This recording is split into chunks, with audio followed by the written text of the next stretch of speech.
పితా పుత్ర పవిత్రాత్మ నామమున ఆమెన్.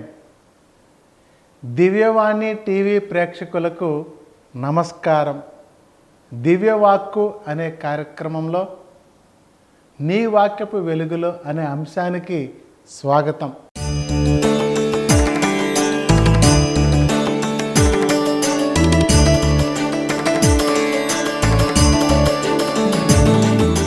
ఈనాడు మనం ధ్యానించబోయే అంశం 4వ ఆజ్ఞ, తల్లిదండ్రులను గౌరవించుదువుగాక.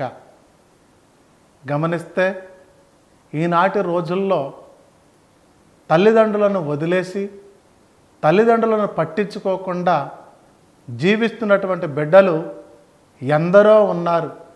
దేవుడు 4వ ఆజ్ఞగా మనకు నేర్పిస్తూ ఉన్నారు, తల్లిదండ్రులను గౌరవించాలని. ప్రియులారా, ఏ వ్యక్తి అయితే తల్లిదండ్రులను గౌరవిస్తాడో, తల్లిదండ్రులను ప్రేమిస్తాడో, వాళ్ళని చక్కగా చూసుకుంటారో వారందరి మీదకి దేవుని యొక్క ఆశీర్వాదాలు దిగి వస్తాయి.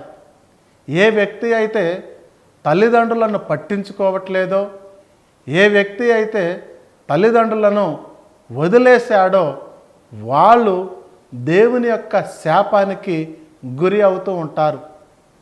మనకు బైబిల్ నేర్పించేది చాలా సత్యమైనది. మనందరం కూడా ఆలోచించవలసినటువంటి విషయం. ఈనాటి రోజుల్లో అడుక్కునే వాళ్ళు ఉన్నారు, యాచకులు ఉన్నారు, భిక్షగాళ్ళు ఉన్నారు, ముసలి వాళ్ళే. అనాథాశ్రమాలు ఉన్నాయి, వృద్ధాశ్రమాలు ఉన్నాయి. వాళ్ళందరూ కూడా మన తల్లిదండ్రులే, బిడ్డలు వదిలేసినటువంటి తల్లిదండ్రులే. ఈనాడు విదేశాలకు వెళ్ళి ఇంటిలో ఉన్నటువంటి ముసలి వారిని కూడా పట్టించుకోకుండా డబ్బు డబ్బు అనే వ్యామోహంలో ఉన్నటువంటి బిడ్డలు ఎందరో ఉన్నారు. అందుకనే దేవుడు మనకు నేర్పిస్తూ ఉన్నాడు, తల్లిదండ్రులను గౌరవించుదువుగాక. సామెతల గ్రంథం 20వ అధ్యాయం 20వ వాక్యంలో చూస్తే, తల్లిదండ్రులను శపించు వారి జీవితం కటిక చీకటిలో ఆరిపోతుంది. ఈ వాక్యం విన్నప్పుడు బాధేస్తుంది, ఈ వాక్యం విన్నప్పుడు భయమేస్తుంది. తల్లిదండ్రులకు మనకు సంబంధం ఉందా? దేవుని ఆశీర్వాదానికి తల్లిదండ్రులకు ఇచ్చే గౌరవ మర్యాదలకు సంబంధం ఉందా అంటే తప్పకుండా ఉంది. ప్రియులారా, అందుకనే దేవుడు చెప్తూ ఉన్నాడు, తల్లిదండ్రులను గౌరవించండి, తల్లిదండ్రులను ప్రేమించండి. ప్రియులారా, వాళ్ళు ముసలి ప్రాయానికి వచ్చినప్పుడు వదిలేస్తున్నాం. చిన్నప్పటి నుంచి మనలను ఏ విధంగా చూశారో, ఏ విధంగా పెంచారో, మనలను ఏ విధంగా కంటికి రెప్పలాగా కాపాడుకున్నారో అవన్నీ కూడా మరచిపోయి డబ్బు వ్యామోహంలోనో లేకపోతే వేరే వాళ్ళ మాటలు వినో తల్లిదండ్రులను బాధ పెట్టేవారు, తల్లిదండ్రులను కొట్టేవారు, తల్లిదండ్రులను తిట్టేవారు చాలామంది ఉన్నారు. ఇదిగో పెద్దవాడికి ఎక్కువ ఇచ్చారని, నాకు తక్కువ ఇచ్చారని తల్లిదండ్రులతో మాట్లాడడం మానేసిన వాళ్ళు కూడా ఎంతోమంది ఉన్నారు. అయినా సరే ఆ తల్లిదండ్రులు నా బిడ్డలు బాగుండాలనే కోరుకుంటారు.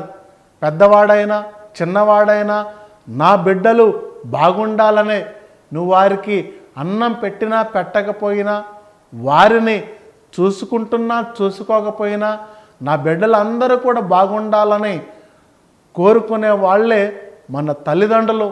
మనకే కష్టం రాకూడదు. నేను తిన్నా తినకపోయినా నా బిడ్డలు తినాలి, నేను ఆకలితో ఉన్నా నా బిడ్డలు ఆకలితో ఉండకూడదు అని నిరంతరం మన కోసం పరితపించే వాళ్ళే మన తల్లిదండ్రులు. మరి ఈనాడు ఒక్కసారి ఆత్మపరిశీలన చేసుకుంటే, నీవు ఏ విధంగా మీ తల్లిని తండ్రిని చూసుకుంటున్నావు? ఇది చాలా చాలా ముఖ్యం.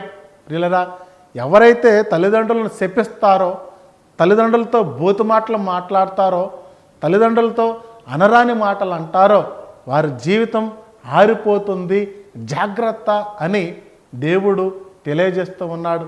మరి యేసు ప్రభు చిన్నప్పటి నుండి కూడా తల్లిదండ్రుల యొక్క అడుగుజాడలలో, వాళ్ళ యొక్క కనుసంజ్ఞలలోనే పెరిగినట్లుగా ఆ తల్లిదండ్రులు కూడా యేసయ్యను గుడికి తీసుకువెళ్ళారు. దైవిక కార్యక్రమాలలో పాలు పంచుకునేలాగా తల్లిదండ్రులు చేశారు. కాబట్టి బిడ్డలారా, ఈనాడు కనీసం కోటీశ్వరుడైన తల్లిదండ్రులకి ఒక ముద్ద అన్నం పెట్టలేని పరిస్థితులలో ఈనాటి బిడ్డలున్నారు. ఎంత దుర్మార్గం! దీనిని మనం గ్రహించాలి. నీ తల్లిదండ్రులను నీవు చూసుకుంటే, నీ తల్లిదండ్రులను నువ్వు ప్రేమిస్తే దేవుడు నిన్ను ప్రేమిస్తాడు. ఈ విషయాన్ని దేవుడు ఎంతో గొప్పగా మనకు నేర్పిస్తూ ఉన్నాడు. సామెతల గ్రంథం 6వ అధ్యాయం 23వ వాక్యములో, నీ తండ్రి నీకు దీపం, నీ తల్లి నీకు వెలుగు. వాళ్ళు చెప్పిన మాటలు ఎప్పుడు కూడా పెడచెవిన పెట్టద్దండి. ఆ తల్లిదండ్రులు ఏదో గొనుగుతున్నారని, ఏదో మాట్లాడుతున్నారని పక్కన పెట్టద్దండి. వాళ్ళు నీ క్షేమం కోరి, నీ క్షేమం కోసమే వాళ్ళు అలా మాట్లాడుతూ ఉన్నాడు. నీకు ఏ హాని రాకూడదనే నిరంతరం వాళ్ళు ఆశపడుతూ ఉన్నారు. బిడ్డలారా, ఈ మధ్య వార్తల్లోనో టీవీల్లోనో మనం చూస్తే తల్లిదండ్రులను అర్ధాంతరంగా వదిలేసిన బిడ్డలు ఉన్నారు. ఒక అతను ఒక ఉద్యోగంలో తండ్రి చనిపోయాడు. ఆ ఉద్యోగం ఈ బిడ్డకు రావాలని, తన కొడుకుకి రావాలని ఈ తల్లి ఎంతో ప్రాధేయపడి వాళ్ళ కాళ్ళు పట్టుకొని వీళ్ళ కాళ్ళు పట్టుకొని పెద్ద పెద్ద ఆఫీసర్ల దగ్గరకు వెళ్ళి ఎంతో శ్రమపడి ఆ ఉద్యోగాన్ని కొడుకుకి ఇప్పించింది. ఆ కొడుకు జీతం నెలకు 70,000. మొట్టమొదటి నెల జీతం తీసుకున్నటువంటి ఆ వ్యక్తి తన తల్లిని బాత్రూమ్కి అంకితం చేశాడు. పాడైపోయినటువంటి బాత్రూంలో కొన్ని గిన్నెలు, వస్తువులు అక్కడ పడేసి ఈ తల్లిని అక్కడే ఉండమని గెంటి వేశాడు. మరి ఆ బిడ్డకు దేవుని యొక్క ఆశీర్వాదం వస్తుందా? ఆలోచన చేద్దాం. ఎట్టి పరిస్థితుల్లో కూడా ఆ బిడ్డకు దేవుని యొక్క ఆశీర్వాదం రాదండి. ఇలాంటి సందర్భాలు చాలా ఉన్నాయి. నేను ఇష్టమైనటువంటి పని చేయలేదని, నేను అడిగింది నాకు ఇవ్వలేదని తల్లిదండ్రులను పీడించేవాళ్ళు, తల్లిదండ్రులను ఏడిపించేవాళ్ళు ఎంతోమంది ఉన్నారు. ఆ పరిస్థితి మారాలి. ప్రియులారా, జాగ్రత్త! ఆ పరిస్థితి మారాలని దేవుడు కోరుకుంటూ ఉన్నాడు. నిర్గమాకాండం 21వ అధ్యాయం 15వ వచనము నుండి మనం చదివితే, తల్లిదండ్రులను కొడితే మరణం అంటుంది వాక్యం. తల్లిదండ్రులను తన్నుతున్నావా, తల్లిదండ్రులను కొడుతున్నావా, నీకు మరణమే అంటుంది వాక్యం. నిజంగా ఇలాంటి దుస్థితుల్లోనే మనం ఉన్నాం. మనకు జన్మనిచ్చినటువంటి తల్లిదండ్రులు, దేవుని యొక్క అనుగ్రహంతో మనం పుట్టాం. మరి ఆ ముసలి ప్రాయంలో ఉన్నటువంటి తల్లిదండ్రులను చూసుకోవలసినటువంటి బాధ్యత బిడ్డలదే అని దేవుడు నేర్పిస్తూ ఉన్నాడు. ప్రియులారా, ఈ మధ్య ఒక వ్యక్తి సమాధి దగ్గరకు వెళ్ళాడు. సమాధిలోనికి వెళ్ళాడు. ఒక పువ్వుల దండ తీసుకొని వెళ్ళాడు, క్రొవ్వొత్తి తీసుకొని వెళ్ళాడు. అక్కడ ఉన్నటువంటి వారితో అడుగుతూ ఉన్నాడు, ఎవరైనా వచ్చి ప్రార్థన చేయండి ఈ సమాధి దగ్గర. ఆ సమాధి చూస్తే నిన్న మొన్న సమాధి చేసినట్లుగా అనిపించింది. వెంటనే అడిగారు, ఏమైందని అడిగితే, ఈ చనిపోయినటువంటి వ్యక్తి నా కన్న తల్లి. సమాధి చేసే సమయంలో నేను అక్కడ లేను. నా తల్లి చనిపోయిన విషయం కూడా నాకెవరూ చెప్పలేదు. ఈరోజే నాకు తెలిసింది అని చెప్పి అక్కడ మాట్లాడుతూ ఉంటే వెంటనే ఆయన అన్నాడు, నీ చేతిలో ఉన్నటువంటి పువ్వుల దండ, నీ చేతిలో ఉన్నటువంటి క్రొవ్వొత్తి నీ తల్లిని లేపగలవా? అసలు ఏం జరిగింది నీ జీవితంలో అని అడిగితే, నా తల్లితో నేను మాట్లాడక 3 సంవత్సరాలైంది. నేను అడిగింది కొనివ్వలేదని నా తల్లితో మాట్లాడటం మానేసి వేరే ఊరు వెళ్ళిపోయాను. ఇక ఆమె ఎలా ఉందో నేను పట్టించుకోలేదు. ఈరోజే నాకు తెలిసింది నా తల్లి చనిపోయిందని. కుమిలిపోతూ ఉన్నాడు, ఏడుస్తూ ఉన్నాడు. బిడ్డలారా, చనిపోయిన తర్వాత ఆ సమాధి మీద ఎన్ని పువ్వులు చల్లినా, ఎన్ని పువ్వుల దండలు వేసినా, ఎన్ని క్రొవ్వొత్తులు వెలిగించినా, చనిపోయిన తర్వాత పెద్ద కర్మ చేసే సమయంలో గొప్పగా అన్నదాన కార్యక్రమాలు చేస్తూ ఉంటారు. బ్రతికి ఉన్నప్పుడు గంజి నీళ్ళు కూడా ఇచ్చే పరిస్థితి ఈరోజు లేదు. ప్రియ బిడ్డలారా, గమనించుదాం. మన తల్లిదండ్రుల గురించి మనం ప్రార్థన చేద్దాం. ఈనాడే ఆలోచన చేద్దాం. నేను నా తల్లితో ఎలా ఉంటున్నాను, నేను నా తండ్రితో ఎలా ఉంటున్నాను, వాళ్ళు ఎలా ఉన్నా సరే వాళ్ళని గౌరవించే బాధ్యత. మంచినీళ్ళు అయినప్పుడు నీళ్ళు ఇవ్వాలి, ఆకలి అయినప్పుడు అన్నం పెట్టాలి, అవసరమైనప్పుడు హాస్పిటల్కి తీసుకువెళ్ళాలి అని ఆ బాధ్యత అంతా కూడా మనదే. గుర్తు చేసుకుందాం. దేవుడు మాట్లాడుతూ ఉన్నాడు. అందరం కూడా ఆలోచన చేయవలసినటువంటి సందర్భం ఇదే.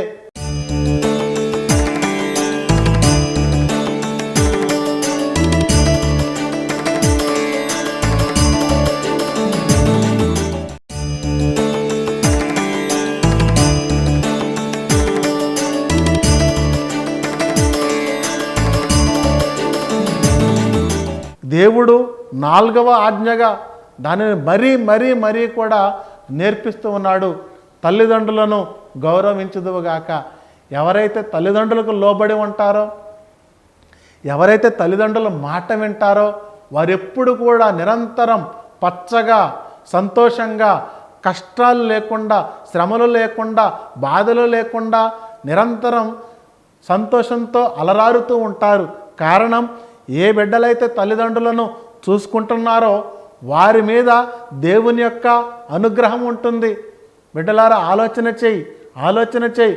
ఇప్పుడే సఖ్యపడదాం. కొంతమంది తల్లిదండ్రులతో మాట్లాడటం మానేశారు. ఈ మధ్య ఒక వ్యక్తి కన్న తండ్రిని తీసుకొని వెళ్ళి దూర ప్రాంతానికి తీసుకొని వెళ్ళి ఇప్పుడే వస్తానని చెప్పి రైల్వే స్టేషన్లో వదిలేసి వెళ్ళిపోయాడు. మరి అలాంటి దుస్థితి ఆ తండ్రికి వచ్చింది. ఆ బిడ్డను, ఆ కొడుకుని దేవుడు క్షమిస్తాడా? ఆలోచన చేద్దామా? దేవుడు క్షమించడండి. మన తల్లిదండ్రులను మనం ఒక్కసారి జ్ఞాపకం చేసుకుందాం. వాళ్ళు సరిగా చూడలేదేమో, పెద్దవాడిని ఎక్కువగా చూసారేమో, చెల్లిని ఎక్కువగా చూసారేమో, అయినా సరే ఒకే రక్తం పంచుకొని పుట్టినటువంటి బిడ్డలు తల్లిదండ్రులకు లోబడి ఉండాలి, తల్లిదండ్రుల మాట వినాలి, వాళ్ళ సలహాలు అడుగుతూ ఉండాలి. అప్పుడే దేవుని యొక్క దీవెన నీపై కుమ్మరిస్తూ ఉంటాడు దేవుడు. అంతే తప్ప తల్లిదండ్రులను పక్కన పెట్టినా, తల్లిదండ్రులను వదిలేసినా, వాళ్ళను పట్టించుకోకపోయినా చాలా అనర్థాలు. ఇంకా చెప్పాలంటే ఇదిగో సామెతల గ్రంథం 30వ అధ్యాయం 17వ వాక్యంలో మనం చూస్తూ ఉన్నాం. తండ్రిని ఎగతాళి చేయువాడిని రాబందులు పీక్కొని తింటే అంట వాడి శవాన్ని. ఎంత కష్టంగా ఉందండి, చూసారా? వినడానికి ఎంత బాధగా ఉంది. దేవుడు ఎందుకు హెచ్చరిస్తున్నాడంటే, ఇకనైనా తల్లిదండ్రులను వదిలేసావేమో, ఇకనైనా జాగ్రత్త పడు. తల్లిదండ్రులతో మాట్లాడటం మానేశావేమో, ఇకనైనా జాగ్రత్త పడు. తల్లిదండ్రులను వదిలేసావేమో, ఇకనైనా జాగ్రత్త పడు. ఇప్పుడే వెళ్ళి మీ తల్లిదండ్రులు ఎక్కడున్నారో తెలుసుకొని మనము వాళ్ళతో మాట్లాడదామా? ఇంకా చాలామంది దుస్థితి ఏంటో తెలుసా? విదేశాలలో ఉండి మేము రాలేమో, డబ్బులు పంపిస్తున్నాము, సమాధి చేయండి అని చెప్పే బిడ్డలు కూడా ఉన్నారండి. మరి దేవుడు వాళ్ళ పరిస్థితి ఎలా ఉందో ఆలోచన చేద్దాం. దేవుడు ఎలా వారిని ఆశీర్వదిస్తాడు, దేవుడు ఎలా వారి పిల్లలను దీవిస్తాడు ఆలోచన చేద్దామా? ప్రియ తల్లిదండ్రులారా, మనము తిన్నా తినకపోయినా వాళ్ళు మన కడుపు నింపుతారు. అదే తల్లిదండ్రులు అంటే. ఈ ఒక ఊర్లో ఒక ఆచారం ఉందంట. తల్లిదండ్రులు ముసలి వాళ్ళు అయితే వాళ్ళను అడవిలో వదిలేసే ఆచారం అంట. ఒక వ్యాపారవేత్త ఉన్నాడు. తల్లి ముసలిదైందని తెలుసుకున్నాడు. అమ్మ ఎక్కడి దాకా వెళ్ళొద్దాం, బయలుదేరు అని చెప్పాడు. ఆ తల్లి బయలుదేరింది. ఇద్దరూ వెళ్ళారు. చాలా దూరం వెళ్ళిన తర్వాత ఒక అడవిలోనికి తల్లిని తీసుకొని వెళ్తున్నాడు. ఆ అడవి ప్రాంతం చూస్తే కాకులు దూరని కారడవి, భయానకమైనటువంటి స్థలం. లోపలికి వెళ్ళిన వాళ్ళు బయటికి వస్తారా లేదా అనేది ఎవరికి కూడా అంతుపట్టని విషయం. అలాంటి కారడవిలోనికి తల్లిని నడిపించుకొని తీసుకొని వెళ్తూ ఉన్నాడు. ఈ తల్లికి అర్థమైంది, నన్ను వదిలేసి రావడానికే నా బిడ్డ తీసుకొచ్చాడని. అయినా సరే ఆ తల్లి ఆలోచన చేస్తూ ఉంది. కొడుకు ముందుగా నడుస్తూ ఉన్నాడు, తల్లి వెనకగా నడుస్తూ ఉంది. నడవలేక కిందపడి లేచి ఏదో ఒక చెట్టు కొమ్మ అడ్డు వస్తే ఆ చెట్టు కొమ్మ విరిచి అక్కడ పడేసింది. ఇంకొక రెమ్మ అడ్డు వస్తే ఆ రెమ్మ విరిచి అక్కడ పడేసింది. ఇలా దారిలో ఏది అడ్డుగా ఉంటే అది విరిచి ఆ గ్రీన్ కలర్లో ఉన్నటువంటి ఆకులను అక్కడక్కడ వేస్తూ వెళుతూ ఉంటే ముందు వెళుతున్నటువంటి బిడ్డ కొడుకు అరుస్తూ ఉన్నాడు, తల్లి మీద ఏం చేస్తున్నావు నువ్వు, వెనకాల ఏం చేస్తున్నావు, నడవలేకపోతున్నావా అని తిడుతూ ఉంటే, ప్రియులారా ఆ చివరి సమయంలో ఆ తల్లి ఏం మాట్లాడుతుందో తెలుసా కొడుకుతో? అయ్యా, నువ్వు ఎక్కడికి తీసుకువెళుతున్నావో నాకు తెలుసు, నన్ను వదిలేసి వెళతావని కూడా నాకు తెలుసు. ఈ కాకులు దూరని కారడవిలో నువ్వు క్షేమంగా ఇల్లు చేరాలంటే నీకు దారి దొరకదు. అందుకని నేను అక్కడక్కడ కొన్ని చెట్ల ఆకులు కొమ్మలు వేసి వచ్చాను. ఆ కొమ్మల వెంట ఆకుల వెంట నువ్వు వాటిని చూసుకుంటూ వెళ్ళు, క్షేమంగా నీవు ఇంటికి వెళ్ళగలుగుతావు అని చెప్తూ ఉందంట. ఈ తల్లిదండ్రుల రుణాన్ని మనం ఎలా తీర్చుకోగలం? తాను చనిపోతున్నానని తెలిసినా, తన కొడుకే తనను చంపుతున్నాడని తెలిసినా, తన కొడుకుకి ఏమీ కాకూడదు, క్షేమంగా ఇంటికి వెళ్ళాలని ఎదురు చూస్తున్నటువంటి ఆశపడుతున్నటువంటి తల్లి. బిడ్డలారా, ఎంత గొప్ప ప్రేమ అండి తల్లిదండ్రుల ప్రేమ. ఇదిగో నీ ఆకలి చూసేది తల్లిదండ్రులే, నీ యొక్క కష్టాన్ని చూసేది తల్లిదండ్రులే. అలాంటి తల్లిదండ్రులను తిట్టకూడదండి, అలాంటి తల్లిదండ్రులను కొట్టకూడదండి, అలా తండ్రులను వదిలేయకూడదండి. దేవుడు నేర్పించేది ఇదే. తల్లిదండ్రులను కొడితే నీకు మరణం, తల్లిదండ్రులను తిడితే నీకు శాపం, నీ శవాన్ని కూడా రాబందులు పీక్కు తింటాయి. ఎంత కష్టంగా ఉందండి ఈ మాట వినడానికి. అందుకని బిడ్డలారా, తల్లిదండ్రులు మాట్లాడండి. కొడుకులేమో పెద్ద పెద్ద అంతస్తుల్లో ఏసీ గదుల్లో ఉంటారు, తండ్రేమో చిన్న చిన్న పూరి గుడిసెలు చెత్త కుప్పల మీద. ఇంకా ఆ తల్లి పనిచేసిద్దని తల్లిని చేరదీసేవాళ్ళు ఉన్నారు, కానీ తండ్రిని చేరదీసేవాళ్ళు లేరండి. ఎందుకంటే తల్లి పని చేసిద్ది. ఈ మధ్య నేను ఒక గురువుతో కలిసి ఒకరింటికి వెళ్ళాం. వారిల్లు చూస్తే నిజంగా అద్దాల మేడలాగా ఉంది. మన ముఖం ఆ టైల్స్లో కనబడుతూ ఉంది. పెద్ద ఏసీ గది, పెద్ద సోఫా సెట్టు, పెద్ద టీవీ, ఇవన్నీ సౌకర్యాలు వాళ్ళ ఇంట్లో ఉన్నాయి. మాట్లాడారు, చిన్న ప్రార్థన చేశారు, బయటికి వచ్చేశారు గురువు. ఆ పక్కన సైడున ఒక బురద మడుగులో చిన్న డేరా కట్టుకొని ఒక ముసలామె బయటకు వచ్చేసింది. అయ్యా, ఒక్కసారి నా కోసం ప్రార్థన చేయండి అని అడిగితే వెంటనే గురువు ఆ బురదలోనికి వెళ్ళి ఆ డేరాలోనికి వెళ్ళి ప్రార్థన చేసే ముందు అడిగారు, అమ్మా నువ్వు ఎక్కడుంటున్నావు, నీకెవరూ లేరా అని అడిగితే ఆ తల్లి ఏమంటుందో తెలుసా?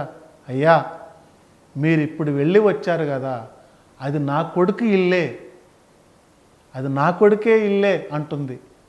ఇదేంటమ్మా అంటే, ఏదో జరిగి నన్ను గెంటి వేశాడయ్యా.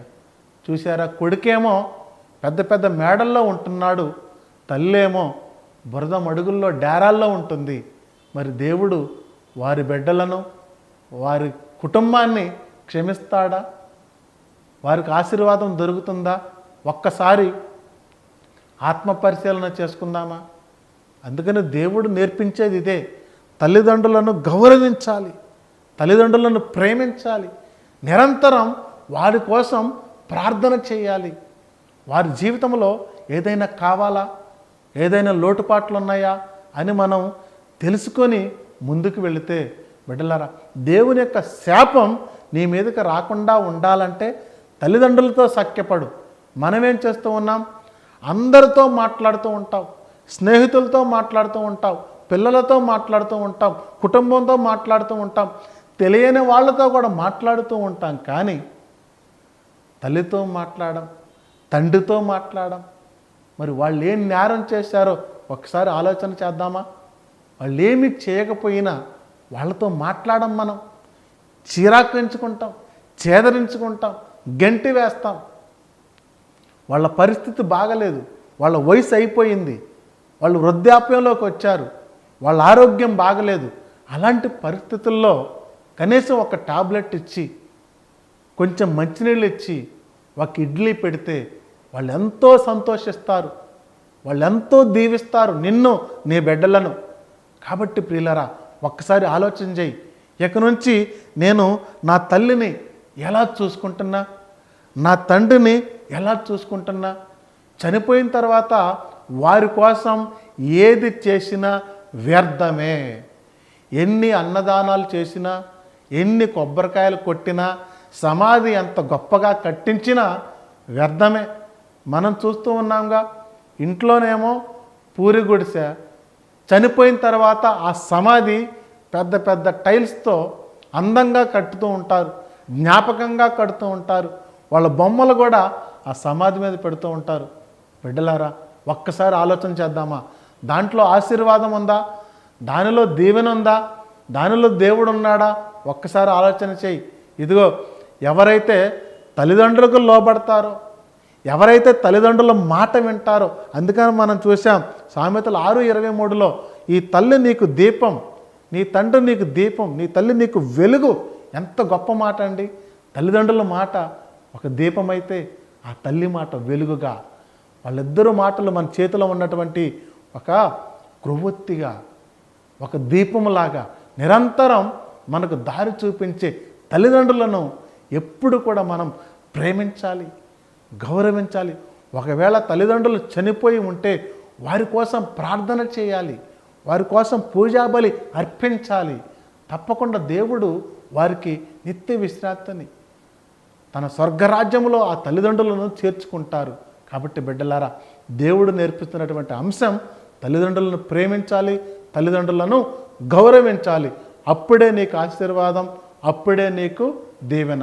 చిన్న ప్రార్థన చేద్దాం. ప్రేమ కలిగిన మా సర్వేశ్వర, ఈరోజు ప్రభువా 4వ ఆజ్ఞ ద్వారా మాతో మాట్లాడావు, మీకు స్తోత్రాలు. తల్లిదండ్రులను గౌరవించుదువుగాక అని నేర్పించావు. నా జీవితంలో నా తల్లిని, నా తండ్రిని నేను నిర్లక్ష్యం చేశాను. ఎన్నోసార్లు తిట్టి ఉన్నాను, ఎన్నోసార్లు కొట్టి ఉన్నాను. ఆ యొక్క శాపం, ఆ యొక్క పాపం నన్ను అంటకుండా ప్రభువా నన్ను క్షమించు. ఈరోజే వెళ్ళి పాప సంకీర్తనం చేసి నా పాపాన్ని ఒప్పుకుంటాను. ప్రభువా, ఎవరైతే తల్లిదండ్రులను పట్టించుకోవట్లేదో, ఎవరైతే తల్లిదండ్రులను వదిలేశారో వారందరినీ మీకు సమర్పిస్తున్నాం. వారి యొక్క బాధ్యత గుర్తించి తల్లిదండ్రులతో సఖ్యపడి ఒకరికొకరు కలిసిమెలిసి ఉండేలాగా ప్రభువా వారందరినీ కూడా మీకు సమర్పిస్తున్నాం. దీవించండి, ఆశీర్వదించండి.